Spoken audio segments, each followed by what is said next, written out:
हिंद प्रशांत क्षेत्र में युद्ध की घंटी बज रही है। चीन अमेरिका के बीच तनातनी बढ़ रही है। वजह है समंदर में ड्रैगन की बढ़ती ताकत। चीन ने हिंद प्रशांत क्षेत्र में हथियारों की होड़ को तेज कर दिया है, लगातार अपनी ताकत बढ़ा रहा है और अब जिनपिंग अपनी सेना के लिए एक परमाणु सुपर कैरियर तैयार कर रहे हैं। यह सुपर कैरियर हिंद प्रशांत क्षेत्र में अमेरिकी दबदबे के लिए चुनौती बनेगा और इससे अमेरिका की चिंता बढ़ गई है।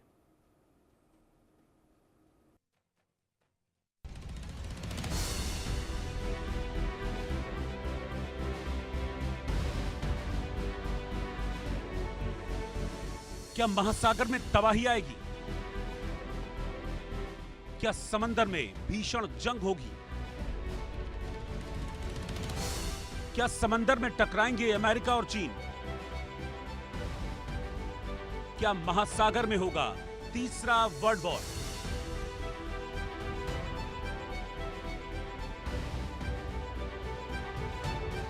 ये सवाल तब सुलगने लगे जब समंदर में चीन बड़ी चालबाजी करने लगा।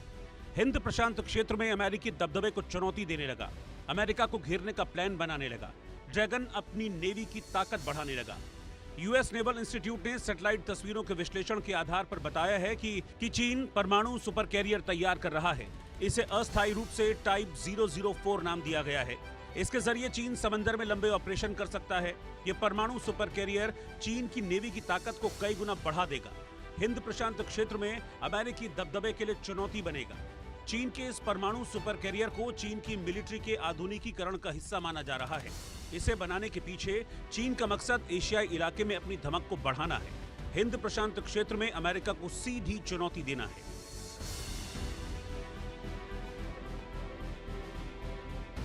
चीन समंदर में अपनी ताकत लगातार बढ़ा रहा है। हिंद प्रशांत क्षेत्र में हथियारों की होड़ को तेज कर दिया है। जिनपिंग ने आक्रामक तरीके से अपनी नौसेना और हवाई क्षमता का विस्तार किया है, जो अमेरिका के लिए चुनौती बनता जा रहा है। बीजिंग की तेजी से बढ़ती सैन्य ताकत ने अमेरिका और उसके सहयोगियों की चिंता बढ़ा दी है। अमेरिका की चिंता इसलिए भी है क्योंकि चीन ने दुनिया का सबसे एडवांस युद्धपोत समंदर में उतार दिया है। यह अमेरिका से बाहर बना दुनिया का अत्याधुनिक और घातक युद्धपोत है। इसमें फाइटर जेट्स के टेक ऑफ और लैंडिंग के लिए 3-3 छोटे रनवे बनाए गए हैं। इस युद्धपोत पर surface to air missile system लगे होंगे। ये लंबी दूरी से आने वाली मिसाइलों और फाइटर जेट्स को ट्रैक कर सकता है।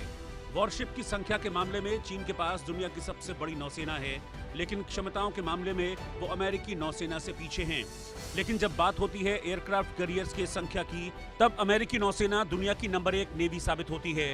लेकिन अब चीन अमेरिका के खिलाफ लगातार चाल चल रहा है, समंदर में अपनी ताकत को मजबूत कर रहा है, समंदर में अमेरिका को आंखें दिखा रहा है। ऐसे में सवाल है कि अब अमेरिका क्या करेगा? क्या चीन से टकराव बढ़ेगा? क्या समंदर में महायुद्ध होगा? Bureau report, India news.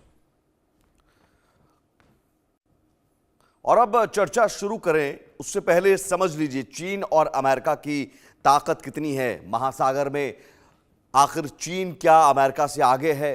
अभी बिल्कुल नहीं। अभी ये समझिए कि अमेरिकी नेवी 11, चीन की नेवी 3, यानी अमेरिका अभी आगे है। किसमें कितना है दम? एयरक्राफ्ट कैरियर के मामले में 11 एयरक्राफ्ट कैरियर अमेरिकी नेवी के पास है, 3 चीन के पास है, तो बहुत पीछे चीन है। हेलीकॉप्टर कैरियर की बात करें तो अमेरिकी नेवी के पास 9 हेलीकॉप्टर कैरियर है, जबकि सिर्फ 4 है चीन के पास हेलीकॉप्टर कैरियर। डिस्ट्रॉयर की बात करें, अमेरिकी नेवी के पास 81 डिस्ट्रॉयर हैं, जबकि 50 डिस्ट्रॉयर चीन की नेवी के पास हैं। कॉर्वेट्स अमेरिकी नेवी के पास 26 है और यहां चीन बढ़त लेता हुआ नजर आ रहा है। 72 कॉर्वेट्स हैं चीन के पास। अमेरिकी नेवी के पास 70 सबमरीन हैं और चीन के पास 61। करीब करीब यहां पर चीन अमेरिका के बराबर आता नजर आ रहा है। माइन वॉरफेयर की बात करें तो अमेरिकी नेवी के पास 8, चीन की नेवी के पास 36 हैं। यहां माइन वॉरफेयर में चीन ने बढ़त बनाया हुआ है। तो ये आप दोनों देशों की आपने क्षमता देखी और ये बताता है कि चीन पीछे है कई मामलों में। खासतौर पर हम जो युद्ध के लिए जो हथियार इस्तेमाल किए जाते हैं, डिस्ट्रॉयर की बात करें, उस मामले में चीन कहीं ना कहीं पीछे है। सबमरीन के मामले में चीन पीछे है, एयरक्राफ्ट कैरियर के मामले में पीछे है, हेलीकॉप्टर कैरियर के मामले में पीछे है। लेकिन अब ये जो परमाणु एयरक्राफ्ट कैरियर जो तैयार किया जा रहा है 0004, सवाल यह है कि क्या अब इसके जरिए चीन इस पूरे इलाके में अपना दबदबा बनाना चाहता है, या फिर ये होड़ जो है ये होड़ जंग में तब्दील हो जाएगी। दो मेहमान हमारे साथ जुड़े हुए हैं। कमांडर भूषण दीवान हैं, पूर्व नौसेना अधिकारी हैं, बहुत स्वागत है सर आपका। और मेजर मोहम्मद अली शाह हैं, डिफेंस एक्सपर्ट के तौर पर। कमांडर साहब, सबसे पहले सवाल, हिंद प्रशांत क्षेत्र में आप ये पहली बार नहीं है, इस तरह की होड़ हमने लगातार देखी है। ये होड़ लगातार जारी है चीन और अमेरिका के बीच। परमाणु हथियारों की बात करें तो करीब करीब ये माना जा रहा है कि 2030 तक चीन के पास 1000 सक्रिय परमाणु हथियार होंगे और अमेरिका भी उसी होड़ में शामिल है। लेकिन इस तरह का करियर बनाना, ये क्या संकेत देता है? क्या ये होड़ जंग में तब्दील हो जाएगी? सुमित जी, बल्कि जंग में तब्दील ना हो, ये उसी के लिए बनाया जा रहा है जिसे कहते हैं डिटरेंस। इतनी मजबूती आप दिखाएं कि अगला आदमी, दुश्मन जो है, हिमाकत ना कर सके। तो आपने सही कहा, अमेरिका के तो 800 मिलिट्री बेसिस पूरी दुनिया में है। अमेरिका तो दुनिया का सरपंच है, हर जगह मजबूती रखनी है उसने। और जो इनके एयरक्राफ्ट कैरियर चाइना के 3 हैं वो कन्वेंशनल हैं। चौथा जो बनाने जा रहे हैं टाइप 004, वो न्यूक्लियर एयरक्राफ्ट कैरियर है। तो काफी पीछे हैं पर काफी जल्दी कैचअप कर रहे हैं। सवाल ये है कि साउथ चाइना सी तो अपना इलाका समझते हैं ये। चीन जो है पूरी दुनिया में वर्चस्व कायम करने के पहले पहले तो उनका ये काम है कि उनके साउथ चाइना सी में जो अपना बैकयार्ड समझते हैं, अपना पीछे का एरिया समझते हैं, खुद का एरिया समझते हैं, तो उसके ऊपर अमेरिका आके, और ताइवान के ऊपर अमेरिका आके चीन को ना दबाए, उसके लिए तैयारी कर रहे हैं। और ये तो चाइनीज स्ट्रेटजी है और हर किसी की स्ट्रेटजी है। अब आप देखिए रूस यूक्रेन, रूस कितनी बड़ी पावर थी, लड़ाई हुई तो क्या हुआ, सब निकल आता है। तो लड़ाई तो वही सबसे अच्छी है, लड़ाई तो वो सबसे अच्छी है तो बिना लड़े जीती जाए। तो इतनी तैयारी जो हो रही है, और चीन, अमेरिका के पास तो 11 न्यूक्लियर पावर एयरक्राफ्ट कैरियर है। फ्यूजियन जो बन रहा है, चौथा टाइप 004 जो बन रहा है, वो तो 2-3 साल और लगेंगे, वो भी उसी कैटेगरी का सुपर कैरियर है। ये सुपर एयरक्राफ्ट कैरियर ये मेनली क्या होते हैं, वास्ट एरिया में जाने के लिए। अभी वो तस्मान सी है ऑस्ट्रेलिया और न्यूजीलैंड के बीच में, पिछले हफ्ते पूरी चाइनीज फ्लीट वहां चली गई थी।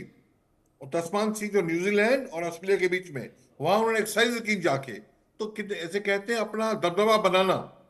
तो उसके साथ एक टास्क फोर्स होती है, carrier task force, destroyer, aircraft carrier, tanker. और टैंकर की बड़ी जरूरी है। क्यों?